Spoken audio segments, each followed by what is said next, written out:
Good afternoon, Pep. Hi. It's another big test this weekend with Arsenal. Have you been surprised by how quickly and how ably your squad and team are able to win these big games, no matter what the circumstances are? Of course, he's one of the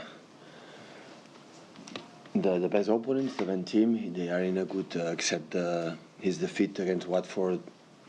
They won a lot of games recently, so it's Arsenal, it's always complicated. It's the last game before international break, the last one, and hopefully we can recover good in our tough game in Napoli for the travel, for everything, and of course good performance in front of our fans and win the game. As a team, though, and as players, you're making history, you're breaking records. Does that matter, or is it titles that matter? Matter is play good tomorrow. That is what it matters, and win the game. The record is always a consequence to win games, make a good achievements, but the main thing is win the next one. We did it the last one, and we have to try tomorrow. So the other one is, believe me, it's good for statistics or for these kind of things, but let's try to good performance for our fans. Tomorrow our fans come to the stadium to see us again, to enjoy 90 minutes, and try to get a good performance. And of course we need our fan support, because it was after Champions League is so tough. Yesterday play Arsenal without the real squad is going to play next Sunday, so they rest 1 week. And the energy, the little lack energy we will have, because that is normal after Champions League, our supporter can help us in that. Hello again, Pep. Obviously, congratulations for Sergio Agüero getting that record finally during the week. Was there a certain amount of relief now that that has been done and he can sort of move forward and move up? No, it's not a relief. I told you many times sooner or later that it's going to break. It was 2 goals left, so his contract until 2020. So that's what happened. So now it's focus. He was focused in win the game. He was focused in do what we have to do for him, for his teammates, for the club, and that is a good news for him. So it's a big achievement. He has to be so proud. He has to be so proud what he has done, his family. And that's all. So now tomorrow another one. And in terms of Jesus coming in and maybe sort of giving him a little bit of an extra lift as well, what is the process that you have to think about whether they can start together? The last time we saw them start was against Watford, wasn't it, when you won by 6-0? But how does it work for you? What situations can they start together in matches? But they can play together when we need players who play more wider. To have a space in the middle. Sometimes it's better to play with Sanchez. It depends on the quality of the opponent. It depends on the way we want to play. It depends on the way we want to attack. For many circumstances, it depends. For give chance for another players. Played an important game, a huge important game in Napoli with Danilo, for example, and Gundogan, when recently didn't play too much minutes. So since when we come back from the international break, everybody's going to play. You cannot achieve one long season from August until May with the same 11 players. They are going to play, some of them are going to play, some of them they are not going to play. Just be ready for the next one. Pep, it's the first time you've played Arsenal since you tried to sign Alexis Sanchez in the summer.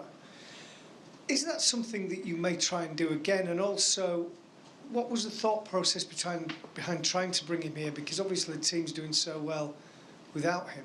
He's an Arsenal player. Yeah, his manager had to speak about him. Always never spoke even.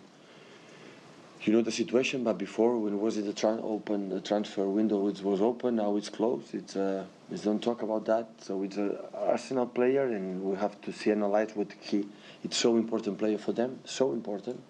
For huge talent that he has, and you have to try to control him. So it's just focus on that. Okay, there was a suggestion earlier this week that you have decided in your own mind that you need more time to achieve what you need to do here, and have already decided that you would like to stay for an extra season. Is that correct? extra season I will be there because we have 1 more year contract. This one and the other extra one. year after. We will have time about that. So I was happy last season. So you can imagine how happy I am now. So I'm comfortable here since the beginning, from the beginning. So it's not a big issue in that. So the managers and the players has to be focused in the next game, and after that it's not important, especially now in November. Pep, can you give us an update on Vincent Kompany? He's not in the Belgium squad this time. He has been called up when he's been injured before, not now, but how close is he to returning? Well, of course he cannot be with the national team. So he's 2 months injured for a muscular issue. So, and not, it was not in the beginning. It was not a big term. So he will stay here to recover and hopefully until international break and start with training with us. And just on another centre-back, John Stones has been fantastic, obviously, with Vincent gone. What are the reasons behind that, do you feel? Has the keeper had something to do with that as well as just his own form? No, John and Nico made an outstanding these last 2 months. They play almost all the games and they play in a high level, all of them. He was so focused. It's not easy to play the way we play, and they did it really well. So both of them, one of the reasons why for our success in the last period was Nico and John. What amazing what he has done, what they have done.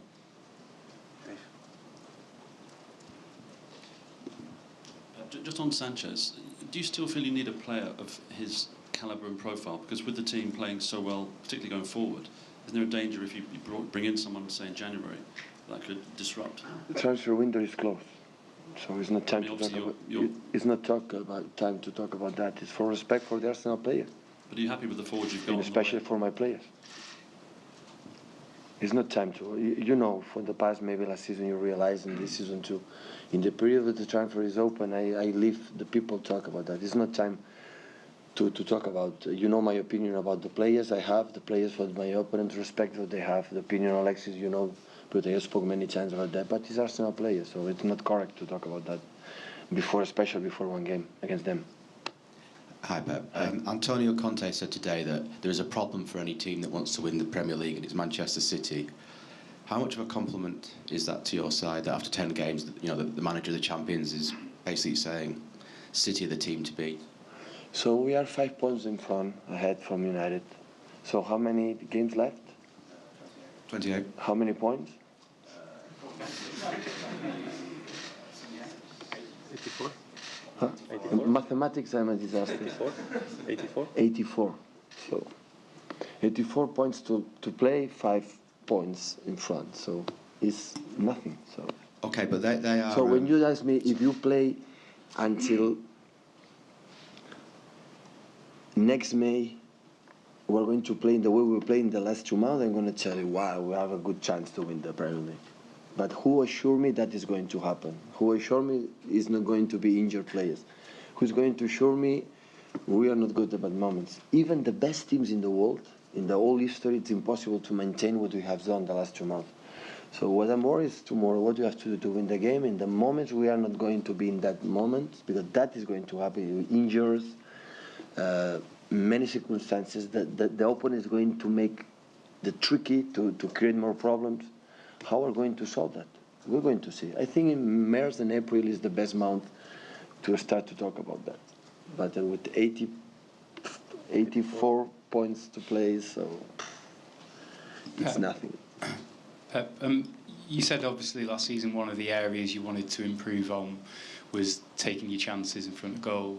One of those players who is really doing that this season is RAHEEM.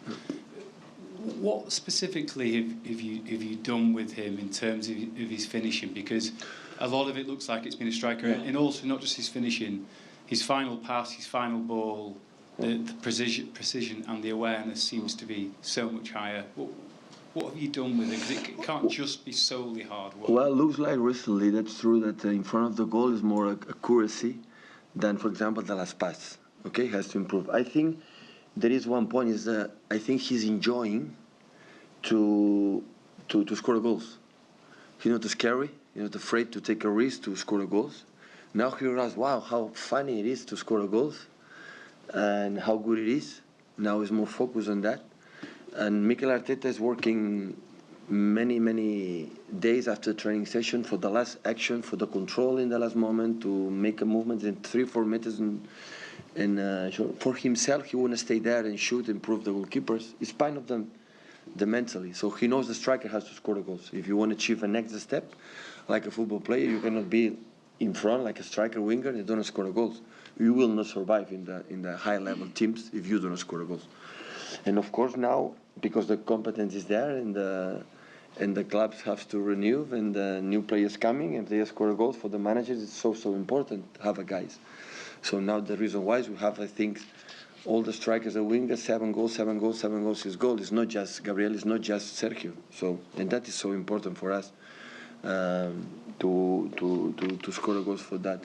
I think mainly it's because he decided I want to score goals and I can do that and I am enjoying to do that, and that is good. And he's finding pass as well.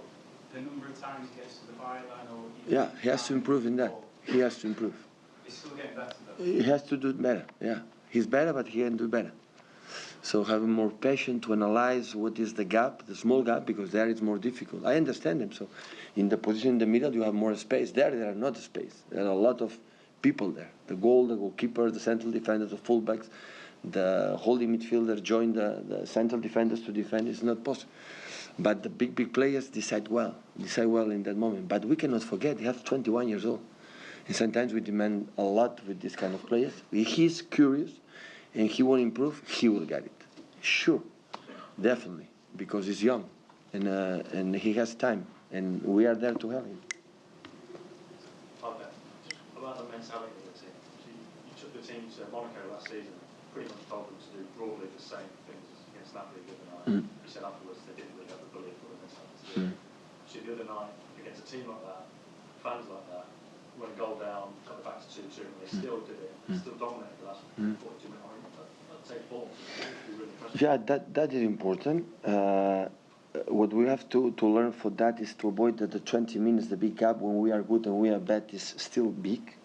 So when you are in a knockout game, maybe you don't have time to recover because the opponents, of course, for Napoli was so important that game. But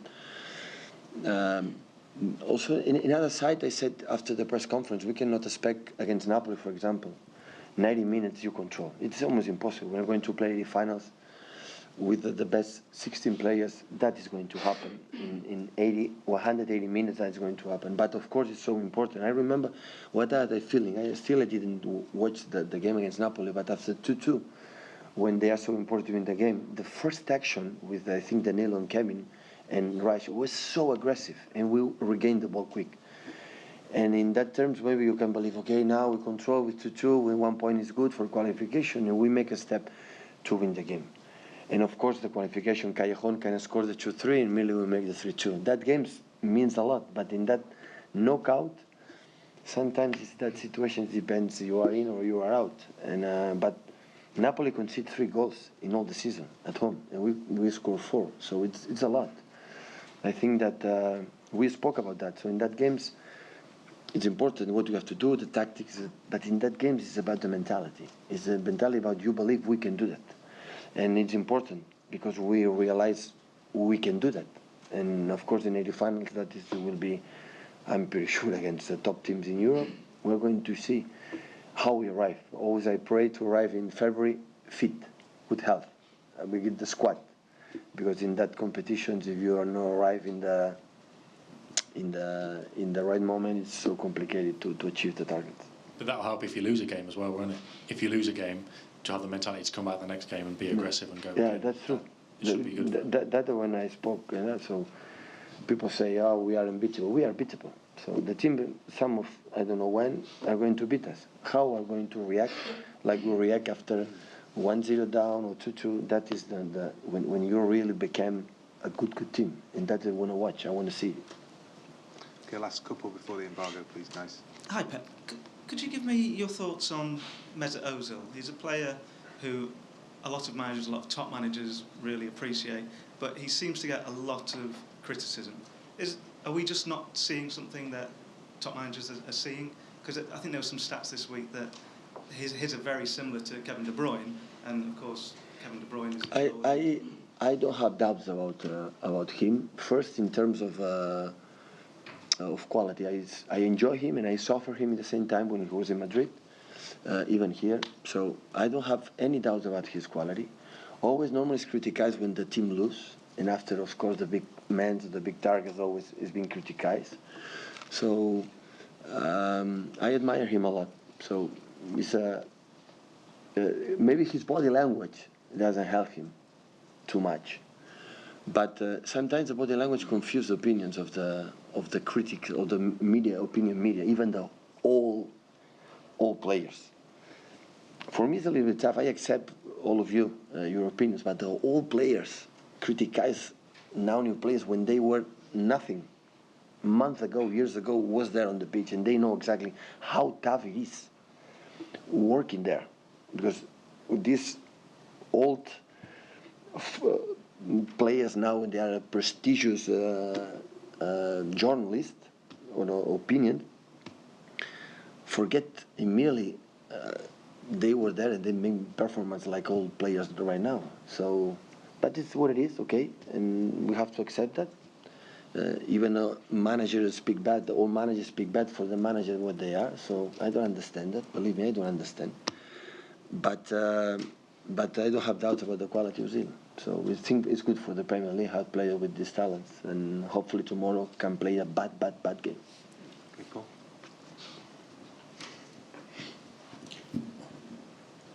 Pep, I appreciate you don't want to talk about what happened in the summer, but with regards to Alexis, but if you were to stay through to the rest of the season with the strikers, the attackers that you've got, would you be happy with that? No, the strikers that we have are going to stay in the next season, hopefully. I mean, without adding to. Without adding another player to. Add another player. Maybe we're going to decide that, even in back, in the middle. So I think next season we'll have to shake a little bit the team as well, again. So not in terms like this season, but it was a lot, because last season our average was 28, 29 years old. We have 11 players more than 30 years old, and that season that doesn't happen. We are a young team. So, and that's why we are going to buy players, but we're going to try to analyze well and buy the right players, like we did, especially last season and this season. Hi, Pep. Arsene Wenger shares your view that it's very early in the season to be talking about going unbeaten or being champions. You say it's impossible. Why could his team do it in 2004, but your team can't do it now? But I would like to say to Arsene that this record belongs to him. We are not going to break him. He has to be calm. He has to be so sure that is not going to happen. So that belongs for his team, for an exceptional team, because win the Premier League unbeatable is something fantastic. He belongs to him. He has to know we don't want to break this record. We want to play tomorrow good and win and beat them tomorrow. That is what I want to do.